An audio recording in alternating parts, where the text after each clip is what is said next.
کپڑے دھوتے دھوتے شبانہ اختر کو یوں محسوس ہوا جیسے کوئی اس کے دل کو اپنی جانب اس طرح کھینچ رہا ہے جیسے درخت کے ساتھ اگی ہوئی مضبوط شاخ کو توڑ کر الگ کرنا چاہتا ہو۔ سیدھے ہاتھ میں صابن پکڑے فرش پر رکھے کپڑے کو وہ مل مل کر دھو رہی تھی۔ اس کا ہلتا ہوا بدن رک گیا۔ الٹے ہاتھ کو سینے پر رکھ کر اس نے دل کی کیفیت محسوس کرنا چاہی۔ اندر کچھ کلا بازیاں سی محسوس ہو رہی تھیں۔ کل رات سوتے میں بھی اسے یوں لگا تھا جیسے کسی نے اس کے دل کو پکڑ کر زور سے کھینچا ہو۔ وہ گھبرا کر جاگی اور بیٹھ گئی۔ اندھیرے میں بستر پر بیٹھی وہ آنکھیں جھپک جھپک کر اس کیفیت کو سمجھنے کی کوشش کرتی رہی کہ شاید کچھ اور بھی ہو، مگر کچھ بھی نہ ہوا۔ آنکھوں میں نیند کا خمار جوں کا توں تھا۔ وہ پھر سو گئی۔ معمول کے مطابق صبح اٹھی وہ گھر کا سارا کام خود کرتی تھی۔ کچن اس نے کبھی کسی کے حوالے نہیں کیا تھا۔ شوہر کو ناشتہ دیا۔ اسے آج گجرانوالا اپنی دکانوں کا کرایہ وصول کرنے جانا تھا۔ وہ چلا گیا۔ چھوٹی بیٹی ناشتہ کر کے اپنی کلینک میں چلی گئی تھی۔ گھر کے ایک چھوٹے سے کمرے کا دروازہ گلی میں کھول کے والدین نے اسے ایک ہومیوپیتھک کلینک کھول دیا تھا۔ پہلے سے باقاعدہ 3 سالہ کورس بھی کروایا تھا۔ اس سے بڑی 3 لڑکیاں بیاہ دی گئی تھیں اور اکلوتا بیٹا لاٹری کے ذریعے کینیڈا چلا گیا تھا۔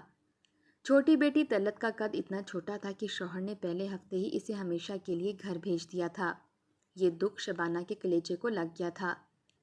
اگرچہ باپ نے ہمت بندھا کے ایک اچھے کام پر لگا دیا تھا جہاں وہ غریبوں کا علاج مفت کرتی تھی۔ جب دل کی کھچاوٹ اور گھبراہٹ بڑھتی ہی گئی تو شبانہ کپڑے چھوڑ کر ننگے پیر ننگے سر باہر آ گئی۔ طلعت کو آوازیں دیں۔ اس وقت کلینک میں کوئی مریض نہیں تھا۔ وہ دوڑی آئی۔ زرد ہوتی ماں کو دیکھ کر پریشان ہو گئی۔ کیا بات ہے امی؟ میرا دل ڈوبتا جا رہا ہے، پتہ نہیں کیا ہو رہا ہے، کوئی دوائی لاؤ۔ اس نے ماں کی نبض پکڑ لی۔ نہیں، جلدی سے مجھے ڈاکٹر کے پاس لے چلو، تمہارے ابو تو ابھی کہیں راستے میں ہوں گے۔ امی، آپ کپڑے بدلیں، آپ کے سارے کپڑے گیلے ہو رہے ہیں، میں باہر نکل کر رکشہ پکڑتی ہوں۔ اتفاق سے ایک خالی رکشہ سامنے نظر آیا۔ اس نے رکنے کا اشارہ کیا، ماں کو بٹھایا اور محلے کے ڈاکٹر کے پاس لے گئی۔ ڈاکٹر نے دیکھتے ہی کہا ان کو شدید قسم کا ہارٹ اٹیک ہوا ہے، فوراً کسی ہسپتال لے جائیں۔ مگر ڈاکٹر صاحب ان کی تو حالت غیر ہو رہی ہے، وقتی طور پر کوئی دوائی تو دیں تاکہ یہ ہسپتال تک جانے کے قابل ہو سکیں۔ طلعت نے کہا۔ نہیں نہیں، ڈاکٹر نے گھبرائے ہوئے لہجے میں کہا، وقت ضائع نہ کریں، فوراً جائیں، جلدی لے جائیں، جلدی جلدی۔ ڈاکٹر یوں گھبرا کر پیچھے ہٹا کہ طلعت کو سخت غصہ آیا، حالانکہ وہ فیس اور دوائیوں کے پیسے ساتھ لے کر چلی تھی، مگر ڈاکٹر نے تو ہاتھ لگانا بھی گوارا نہ کیا۔ رکشہ بھی کھڑا تھا۔ گرتی پڑتی ماں کو اس نے رکشے میں بٹھایا اور رکشے والے سے کہا، پبلک ہسپتال میں لے چلو۔ ماں کو اپنے کاندھے سے لگا کر اس نے اس کی کمر میں بازو ڈال دیا تھا کہ رکشے کے جھٹکے اسے تکلیف نہ دیں۔ پھر بھی تھوڑی تھوڑی دیر بعد وہ اس کی نبض چیک کرتی، جس کا سرا نہیں مل رہا تھا۔ اپنے پہلو کے ساتھ لگا کر اس کی دھڑکنیں شمار کرنے کی کوشش کرتی۔ رکشے کے بے ہنگم شور میں کچھ بھی سنائی نہیں دے رہا تھا۔ اگر ڈاکٹر وقتی طور پر کوئی دوائی دے دیتا تو کیا حرج تھا؟ ماں بے سدھ ہوئی جاتی تھی۔ راستہ بھی کافی لمبا تھا۔ پبلک ہسپتال آ گیا۔ اندر داخل ہوتے ہی اس نے رکشے والے سے کہا، وہاں سامنے جہاں ایمرجنسی لکھا ہے لے چلو۔ باہر ہسپتال کے کچھ ملازم کھڑے تھے۔ اس نے رکشے سے اتر کر ان سے کہا کہ اسٹریچر لے آئیں۔ وہ دوڑ کر اسٹریچر لے آئے جو باہر ہی پڑا ہوا تھا۔ اس نے رکشے والے کو پیسے دیے اور کراتی ہوئی ماں کو ان لوگوں کی مدد سے اسٹریچر پر لٹا دیا اور ان نے سہارا ماجرا سنایا اور پوچھا کہ اب آگے کیا کرنا ہے۔ اتنے میں یونیفارم میں ملبوس ایک آیا قسم کی عورت بھی آ گئی۔ اس نے دیکھا عورت مریضہ ہے تو باقاعدہ اسٹریچر کو چلا کر ان کے ساتھ اندر آ گئی۔ پھر اس نے طلعت کو بتایا کہ سیڑھیاں چڑھ کر ڈاکٹر قدیر کا دفتر ہے جو ایمرجنسی وارڈ میں 24 گھنٹے رہتے ہیں۔ ان کے پاس جائیں، ان سے چٹ لائیں یا ان کو ساتھ لے کر آئیں، پھر وہ جہاں کہیں گے وہ مریضہ کو لے جائیں گے۔ طلعت گھبرا گئی۔ میں اوپر جاؤں گی، میری ماں یہاں اکیلی پڑی رہے گی۔ ہائے بی بی، آپا نے آگے آ کر کہا، ہم کس مرض کی دوا ہیں؟ ہمارا یہی کام ہے مریضوں کے پاس کھڑے ہونا، ان کی حفاظت کرنا۔ آپ دوڑ کر جائیں، دیر نہ کریں۔ طلعت اپنی ماں کو ان کے پاس چھوڑ کر اوپر چڑھ گئی۔ ڈاکٹر صاحب دفتر میں موجود نہ تھے، وارڈ کا راؤنڈ لینے گئے تھے۔ ان کو ڈھونڈ کر بتانے اور لانے میں تقریباً 1 گھنٹہ لگ گیا تھا۔ ڈاکٹر صاحب نیچے آئے، جلدی جلدی مریض کو دیکھا، مگر مریضہ تو رکشے سے اترنے کے بعد ہی اپنی منزل پر روانہ ہو گئی تھی۔ پھر بھی ڈاکٹر صاحب نے اسے اچھی طرح سے دیکھا۔ نرس سارے آلے وہاں اٹھا لائی تھی۔ ساری کوششوں کے بعد ڈاکٹر نے ہمدردی سے طلت کی طرف دیکھا اور کہا آئی ایم سوری، تو طلت کی چیخیں نکل گئیں۔ ماں ماں، یہ تو نے کیا کیا؟ ڈاکٹر کا انتظار بھی نہ کیا۔ طلت کا رد عمل قدرتی تھا۔ ڈاکٹر نے نرس سے کہا ذرا سکون میں آئیں تو انہیں دفتر میں لے آئیں، ضروری کارروائی کر کے انہیں کاغذات دے دیے جائیں گے۔ تھوڑی دیر چیخ چلا کر طلت نے پرس میں سے اپنا موبائل نکالا تاکہ باپ کو اطلاع دے، مگر ان کا نمبر ابھی تک بند مل رہا تھا۔ نرس اسے ساتھ لے گئی، کاغذات بنا کر دیے اور ایمبولینس پر میت لے جانے کی اجازت بھی لکھ کر دے دی۔ روتی ہوئی طلت ماں کی لاش کے پاس آ گئی۔ اس وقت ہسپتال کا ایک ملازم خود اسٹریچر کے پاس آ گیا۔ طلت نے پوچھا ایمبولینس کہاں سے ملے گی؟ اس آدمی نے جس کا نام سراج الدین تھا باہر نکل کر دفتر کا راستہ بتایا کہ پرمنٹ وہاں دکھا دیں، ایمبولینس آپ کے ساتھ ہی آ جائے گی، مگر میری امی یہاں اکیلی پڑی رہیں گی۔ اس نے روتے ہوئے کہا ہائے بی بی جی، ہم کس مرض کی دوا ہیں؟ آیا نے پھر اسی انداز میں کہا ہم یہاں آپ کی خدمت کے لیے کھڑے ہیں جی، آپ جائیں، جلدی جلدی جانے کا بندوبست کریں۔ جب وہ ایمبولینس کے دفتر کی طرف جا رہی تھی اس کے والد کا فون آ گیا۔ وہ ابھی گجرانوالہ پہنچے ہی تھے۔ اس نے رو رو کر ساری بیپتا اپنے والد کو سنائی۔ اس نے کہا وہ ابھی اسی بس سے واپس آ رہے ہیں، اس کے آنے تک حوصلے سے سارے کام کرے۔ طلت کے جاتے ہی آپا حنیفہ نے لاش کے اوپر پڑی ہوئی چادر اس طرح ہٹائی کہ اس کے چہرے اور کلائیوں کا جائزہ لے لیا، پھر کوئی بات سرگوشی کے انداز میں سراج الدین کے کان میں کہی۔ سراج الدین باہر نکل کر ایمبولینس کے دفتر کی جانب منہ کر کے کھڑا ہو گیا۔ حنیفہ بیگم نے بڑی مہارت سے لاش کی کلائیوں میں پہنی ہوئی سونے کی 12 چوڑیاں اور دونوں انگوٹھیاں اتار لیں، کانوں کے ٹاپس رہنے دیے کہ ان پر کسی وقت بھی نظر جا سکتی تھی۔ ابھی سراج الدین کی طرف سے ایمبولینس روانہ ہونے کا سگنل نہیں ملا تھا، اس لیے وہ جلدی سے نزدیکی غسل خانے میں گھس گئی۔ 12 چوڑیاں اور دونوں انگوٹھیاں اس نے ازاربند کے ساتھ باندھ لیں اور شلوار کے اندر بنائی گئی ایک جیب میں ڈال کر اطمینان سے باہر آ گئی۔ طلت کے والد نے کئی عزیزوں کو اطلاع دے دی تھی، اس لیے ایمبولینس میں بیٹھی طلت ٹیلی فون وصول کرتی اور روتی رہی۔ سراج الدین اور حنیفہ نے بڑی ہمدردی اور خلوص کے ساتھ ایمبولینس میں میت لٹانے کی کارروائی کی، بلکہ حنیفہ تو طلت کے گلے لگ کر روئی اور اسے تسلیاں بھی دیں۔ موت کی خبر پھیلتے ہی گھر مہمانوں سے بھر گیا تھا۔ محلے میں جس نے بھی سنا چلا آیا۔ جب بیٹیاں آ گئیں تو نہلانے اور کفنانے کا مرحلہ شروع ہوا۔ ماں کے بدن پر پانی ڈالتی بڑی بیٹی رفاقت چونک گئی، طلت کو بلایا اور کہنے لگی امی تو ہمیشہ 12 چوڑیاں اور ہاتھوں میں 2 انگوٹھیاں پہنے رکھتی تھیں، کہاں ہیں وہ؟ ہاں، طلت نے حواس باختہ ہوتے ہوئے ان کے کانوں کی طرف دیکھا۔ یہ 2 ٹاپس ہیں، رفاقت نے اسے دکھائے۔ ابھی نہانے والی نے ان کے کانوں سے اتار کر دیے تو مجھے چوڑیوں اور انگوٹھیوں کا خیال آیا۔ ہاں آپا، جب میں انہیں رکشے میں ڈال کر لے گئی تھی کئی بار ان کی نبض دیکھی تھی اور ہر بار چوڑیاں ہٹا کر ہی دیکھی تھیں۔ اس وقت انگوٹھیاں ان کے ہاتھ میں تھیں اور جب ایمبولینس میں لا رہی تھی اس وقت دیکھی تھیں۔ سچی بات ہے آپا، مجھے کہاں ہوش تھا۔ طلت پھر زور زور سے رونے لگی۔ میں اکیلی تھی، کوئی بڑا بھی پاس نہیں تھا، بھاگتی ادھر جاتی بھاگتی ادھر جاتی۔ اس پر فون بھی آنے لگے تھے، اور کون تھا میت کے پاس؟ ہاں ہاں، اس نے دوپٹے سے آنکھیں صاف کیں۔ ہسپتال کی ایک آیا تھی جو وہاں صفائی کا کام کرتی ہے، اور ایک مددگار تھا۔ طلت نے ساری تفصیل بہن کو بتائی۔ مزید باتیں کرنے کا وقت نہیں تھا، اس مرحلے میں ہر کام کا وقت متعین ہوتا ہے، مگر یہ ذرا سی تفشیش بھری خسر پسر سارے گھر میں پھیل گئی۔ ہائے ہائے، ہسپتال میں کسی نے میت کی چوڑیاں اتار لیں، توبہ توبہ استغفر اللہ۔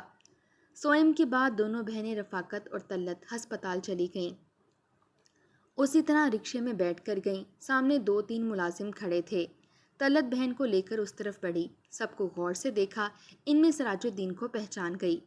آپ کو معلوم ہے، پرسوں میں اپنی امی جان کو لے کر آئی تھی اور وہ یہاں آتے ہی فوت ہو گئی تھیں۔ بی بی جی، یہاں روزانہ سینکڑوں مریض آتے ہیں، کچھ فوت بھی ہو جاتے ہیں، اب ہم کس کس کو یاد رکھیں؟ بھائی، تمہارے ساتھ ایک عورت بھی کھڑی تھی یہاں، تم دونوں نے میری بڑی مدد کی تھی۔ بی بی، ہمارا کام خدمت کرنا ہے، جو بھی آتا ہے ہم اس کی بڑھ کر خدمت کرتے ہیں۔ بات کیا ہے بی بی؟ ایک نئے خادم گارڈ نے بڑھ کر پوچھا۔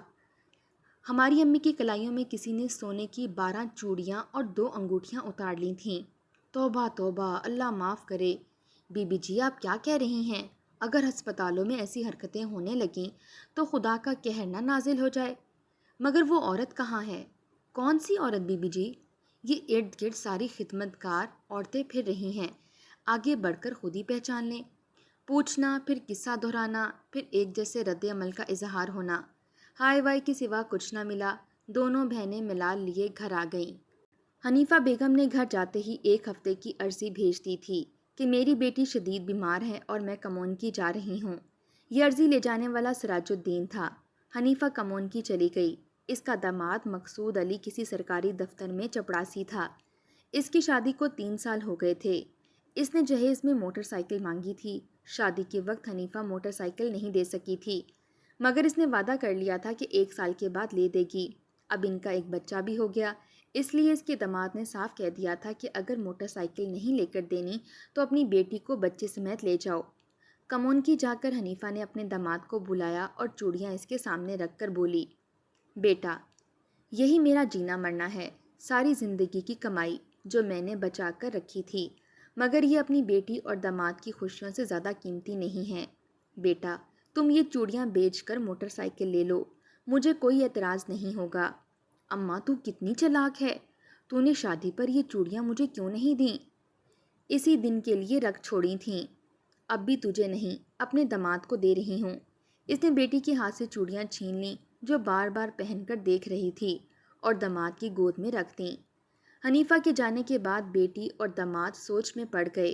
داماد تو سونے کی تازہ قیمت بھی پوچھ آیا تھا، چنانچہ طے ہوا کہ 4 چوڑیاں بیچ کر موٹر سائیکل خرید لی جائے گی اور باقی چوڑیاں کسی کڑے وقت کے لیے سنبھال کر رکھ لی جائیں۔ جس دن مقصود علی نئی موٹر سائیکل خرید کر لایا تو بیوی نے منتیں کر کے باقی کی 8 چوڑیاں کلائی میں کچھ روز پہننے کی اجازت مانگ لی۔ کچھ دن بعد حنیفہ واپس ہسپتال اپنی ڈیوٹی پر آ گئی۔ فرصت ملتے ہی سراج الدین اور حنیفہ ایک درخت کے سائے میں آ کر بیٹھ گئے۔ کوئی آیا تھا؟ حنیفہ نے سرگوشی میں پوچھا۔ ہاں، تیسرے ہی دن 2 بیٹیاں آ گئی تھیں، تیرا پوچھ رہی تھیں۔ پھر انہوں نے بڑا شور مچایا، ایک ایک سے پوچھا، ڈاکٹر صاحب کے کمرے میں بھی گئیں۔ پھر کیا ہونا تھا؟ میں تو صاف مکر گیا کہ میں نے کبھی انہیں دیکھا نہیں۔ میرا پوچھا تھا انہوں نے؟ ہاں، جس کے ساتھ تو گلے لگ کر رو رہی تھی، اس نے بار بار پوچھا تھا۔ تو نے کیا کہا؟ میں نے کہا آپ کے ارد گرد اتنی مائیاں گھوم پھر رہی ہیں، پہچان کر پوچھ لو۔ مجھے کیا پتا اس دن کون آیا کون گیا اور کون میرے ساتھ تھا۔ سراج اور حنیفہ کہکا لگا کر ہنسنے لگے۔ اچھا، اب مستی مت کر، نکال میرا حصہ۔ سراج، سچ بات بتاؤں، تجھے تو پتا ہے میں نے ہزاربند کے ساتھ باندھ کر چوڑیاں لٹکا لی تھیں، مگر گرا ذرا ڈھیلی لگی۔ جب میں جا رہی تھی تو مجھے پتا ہی نہیں چلا، ایک ایک کر کے چوڑیاں بس کے اندر ہی گر گئیں۔ وہ تو جب ایک مسافر نے ایک چوڑی اٹھا کر شور مچایا تب مجھے پتا چلا۔ تو بکواس کرتی ہے، سراج الدین چلایا، تیری نیت بدل گئی ہے، تو کمینی ہو گئی ہے، کمزاد بغیرت، میں تجھے ابھی پکڑواتا ہوں۔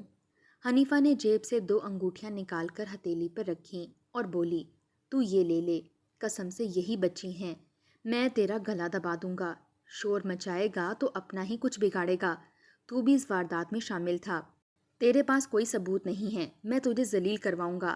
سراج، اپنے آپ کو قابو میں رکھ، میں بھی MS کو بتا دوں گی۔ پچھلے ہفتے جو نوجوان حادثے میں گزر گیا تھا، تو نے ایمرجنسی وارڈ میں اس کی 2.5 لاکھ کی گھڑی اسی وقت اتار لی تھی۔ وہ لوگ گھڑی ڈھونڈتے رہے تھے، یاد ہے ان کا رونا دھونا؟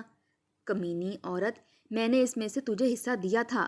کتنا دیا تھا؟ صرف 5,000 روپے، اور یہ چوڑیاں تو کئی لاکھ کی ہوں گی جن کی نصیبوں کی ہوں گی، میرے لیے تو ایک چوڑی بھی حرام ہے۔ اللہ کرے تیرے کفن پر لگے حنیفہ۔ سراج کے منہ سے جھاگ نکل رہی تھی۔